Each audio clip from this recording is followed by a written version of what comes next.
you guys have any questions? I know you did have a question. I know. Do you mind, this morning you seems like you spent a lot of time with your national security team at the White House. Are there any updates on Ukraine, Mr. President? No updates, except that there's been no change in the posture of the Russian forces. And now they're, as you know, they're along the entire Belarus border. And I made it clear to early on to President Putin that if he were to move into Ukraine, that there'd be severe consequences, including significant economic sanctions, as well as I feel obliged to beef up our presence, NATO's presence on the Eastern Front, Poland, Romania, etc. And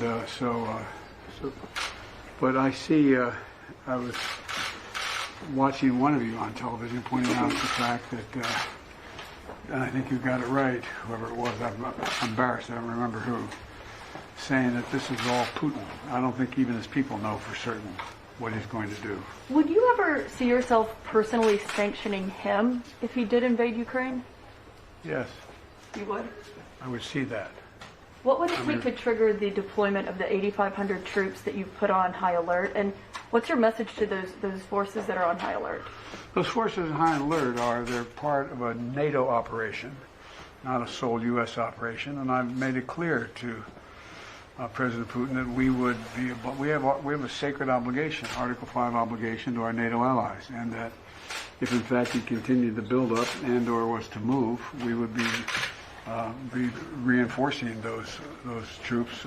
And I've spoken with every one of our NATO allies in person, not person, virtually, and we're all on the same page. We've got to make it clear that that there's no reason for anyone, any member of NATO, to worry whether or not NATO would come to their defense. And Mr. President, what about? May I ask you about when you'll make a decision about deploying those troops? What will lead to that? What would lead to that is what's going to happen, what Putin does or doesn't do.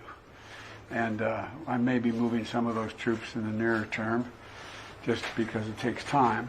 And again, it's not provocative. It's just exactly what I said.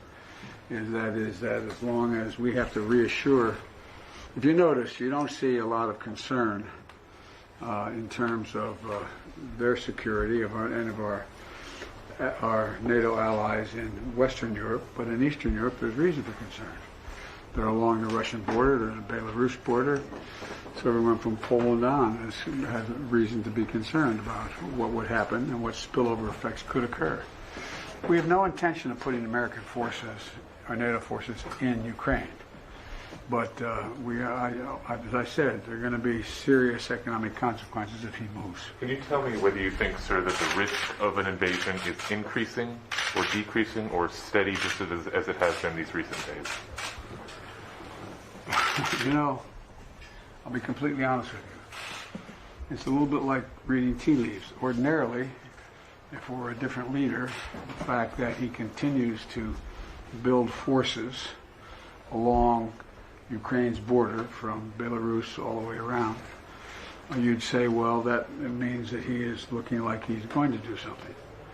But then you look at what his past behavior is and what everyone is saying, and his team, as well as everyone else, as to what is likely to happen.